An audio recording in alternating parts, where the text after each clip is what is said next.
सुप्रभात प्यारे बच्चों। आज हम अपनी हिंदी की पाठ्य पुस्तक प्रज्ञा प्रवाह का पाठ 8 पढ़ने जा रहे हैं। पाठ का नाम है बच्चों मर्यादा। मर्यादा का अर्थ होता है कि हर परिस्थिति में नैतिकतापूर्ण व्यवहार करना, उसे मर्यादा कहा जाता है। इस पाठ के माध्यम से बच्चों हम भारत के एक प्रसिद्ध राजा शेरशाह सूरी के जीवन की एक घटना के बारे में जानेंगे। इन्होंने मुगल राजा हुमायूं को हराकर उत्तर भारत में सूरी साम्राज्य की स्थापना की। तो चलो बच्चों शुरू करते हैं। अपनी कूटनीतिक दूरदर्शिता के कारण, कूटनीतिक का अर्थ होता है बच्चों लोगों को ठेस पहुंचाए बिना अपने कौशल से अपने हितों की रक्षा करना, और दूरदर्शिता का अर्थ होता है दूर की सोचने वाला, भविष्य की सोचने वाला। दूरदर्शिता के कारण शेरशाह सूरी भारत का शासक 1539 ईस्वी में चौसा के युद्ध में हुमायूं को परास्त कर बना। परास्त होता है बच्चों हराकर। वह जन कल्याण के कार्यों में बड़ी रुचि लेता था। जन कल्याण का अर्थ होता है बच्चों जनता की भलाई के लिए किए जाने वाले कार्य। उसकी न्यायप्रियता विख्यात थी। विख्यात मीन्स प्रसिद्ध थी। शेरशाह सूरी मार्ग को, जिसे आज हम जीटी रोड के नाम से जानते हैं, उस समय इसने ही बनवाया था। किसने बनवाया था बच्चों? शेरशाह सूरी ने। और जीटी रोड की फुल फॉर्म होती है ग्रैंड ट्रंक रोड। इसका उत्तराधिकारी युवराज जलाल खान बड़ा अहंकारी था। अहंकारी का अर्थ होता है बच्चों अभिमानी। शेरशाह अपने पुत्र के आचरण से मन ही मन बहुत दुखी रहता था। युवराज की शिक्षा दीक्षा की उसने उत्तम व्यवस्था की थी, किंतु नीति, नैतिकता और सदाचार से जलाल खान कोसों दूर था। शासक को धन और बल के अतिरिक्त किसी चीज़ की आवश्यकता नहीं होती, ऐसा वह समझता था। उसका व्यवहार उद्दंड और घमंडी था। उद्दंड का अर्थ होता है बच्चों जिसे किसी भी प्रकार के दंड का भय ना हो, उसे उद्दंड कहा जाता है। अपने कार्यों में प्राय गलतियां ही करता रहता था। शासन के भय से कोई कुछ भी नहीं कहता था। एक दिन वह अपने सजे धजे हाथी पर बैठकर नगर भ्रमण के लिए निकला था। रास्ते में एक छोटी सी दुकान पर बैठी एक सुंदर स्त्री पर उसकी दृष्टि पड़ी। दृष्टि होता है बच्चों नज़र पड़ना। सुंदर स्त्री को देखकर उसके विकार जाग उठे। उसने अपने पानदान से पान के 2 बीड़े निकालकर उस नवयुवती पर फेंक दिए और मुस्कुराकर आगे बढ़ गया।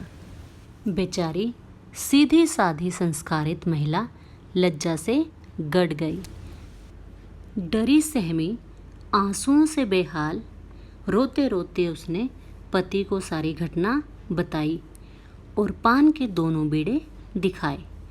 गरीब घर की महिला पति के सहयोग तथा बाल बच्चों के पालन पोषण के लिए कभी कभी दुकान पर बैठ जाया करती थी, पर पुरुष द्वारा किए गए सतीत्व के अपमान को वह सहन नहीं कर सकी। उसने अन्न जल का परित्याग कर दिया। परित्याग का अर्थ होता है बच्चों कि छोड़ देना। उसने अन्न और जल को ग्रहण करना छोड़ दिया। उन दिनों आजकल जैसा प्रजातंत्र नहीं था। प्रजातंत्र का अर्थ होता है बच्चों जैसे आज इंडिया जो है एक डेमोक्रेटिक कंट्री है कि जिसमें जनता का ही राज है, तो उस समय ऐसा नहीं था। राजतंत्र था। राजतंत्र मतलब कि एक राजा का ही राज चलता था। राजा ही सर्वशक्तिमान होता था। निहीर निर्बल प्रजा की कोई नहीं सुनता था। पत्नी के अनशन से दुकानदार धर्मदास की अंतरात्मा कहरा उठी। उसने इसका प्रतिकार करने का फैसला कर लिया। इस घटना को जिन पड़ोसियों ने देखा था वे भी धर्मदास का साथ देने को तैयार हो गए। अगले ही दिन बादशाह के दरबार में फरियाद की गई। दरबार में इस घटना को गंभीरता से लेकर बादशाह बहुत चिंतित रहने लगे। रात भर सोच विचार करते रहे, नींद ही नहीं आई। पुत्र के इस अनैतिक आचरण पर उनका मन दुखी था। उन्हें अपना अतीत याद आ रहा था कि किस प्रकार अपने गुणों के कारण वे आगे बढ़ते हुए बादशाह तक पहुँचे थे, जनसाधारण का सहयोग और विश्वास प्राप्त किया था। वहीं उनका उत्तराधिकारी युवराज जन मर्यादाओं भावनाओं से खिलवाड़ कर रहा था। जन मर्यादाओं बच्चों की जनता की मर्यादाओं के साथ, भावनाओं के साथ। दूसरे दिन समय से पहले ही दरबार खचाखच भर गया। प्रतिष्ठित व्यापारी वर्ग, प्रतिष्ठित का अर्थ होता है बच्चों सम्मानित, प्रतिष्ठित व्यापारी वर्ग, दरबारी, मंत्रीगण सभी उपस्थित थे। बादशाह ने धर्मदास की शिकायत सुनी। गुनाहगार युवराज को बुलाया गया। युवराज ने सफाई दी कि मैंने तो बेड़ा यूं ही फेंक दिया था, यह कोई गुनाह तो नहीं है। शेरशाह सूरी गरज उठे, खामोश बरखुरदार, क्या किसी की आबरू से खेला जाना कोई गुनाह नहीं है? बादशाह ने हुक्म दिया, गुनाहगार युवराज की बेगम के मुंह से बुर्का हटा दिया जाए। आंसुओं से तरबतर शहजादी बेगम आंखें नीचे किए सबके सामने आज बेपर्दा खड़ी थी। 7 पर्दों में रहने वाली बेगम आज भरे दरबार में सबके सामने थी। सारा दरबार चकित होकर कार्रवाई देख रहा था। बादशाह ने धर्मदास को बुलाकर 2 पान के बीड़े देकर कहा, ये बीड़े गुनाहगार की बीवी पर फेंक दो। सामने शाही खानदान की बेगम लाचार खड़ी थी। धर्मदास के मन में विचारों का तूफान खड़ा हो गया। क्या करे, क्या ना करे। सहसा उसके रक्त में बसे पूर्वजों के दिए संस्कार जाग उठे। धर्मदास ने आगे बढ़कर पान का बीड़ा शहजादी बेगम के पैरों में रख दिया, बुर्के से उनका मुंह ढक दिया, हाथ जोड़कर कहा, देवी मुझे क्षमा कर दो, मेरे ही कारण आज आपका अपमान हुआ है।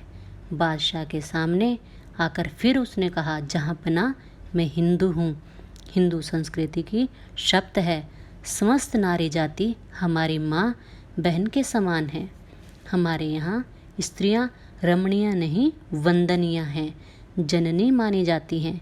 जहाँपना हमारे पूर्वजों ने हमें सिखाया है कि यत्र नार्यस्तु पूज्यन्ते रमन्ते तत्र देवताः, अर्थात जहाँ नारियों की पूजा होती है वहीं देवताओं का वास होता है। धर्मदास की शालीनता से सभी भावुक दरबारियों की आंखों खुशी से नम हो गई। स्वयं बादशाह और युवराज भी अपने आंसुओं को रोक नहीं सके। सिंहासन से उठकर शेरशाह ने धर्मदास को गले लगा लिया। धर्मदास की पीठ ठोकते हुए उसने कहा, निश्चित ही हिंदू संस्कृति बहुत महान है और तुम भी फरिश्ते हो। तुम्हारे दिलो दिमाग में जन्नत का नूर चमक रहा है। हम तुम्हारे इंसाफ के कायल हैं। तुमने गुनाहगार होने पर भी शाही खानदान को जो इज्जत दी है, हम जिंदगी भर इसे याद रखेंगे। दरबार खुशी खुशी समाप्त हो गया। सर्वत्र चर्चा होने लगी शेरशाह सूरी के नाम और धर्मदास की शालीनता की। शालीनता होता है बच्चों सज्जनता की।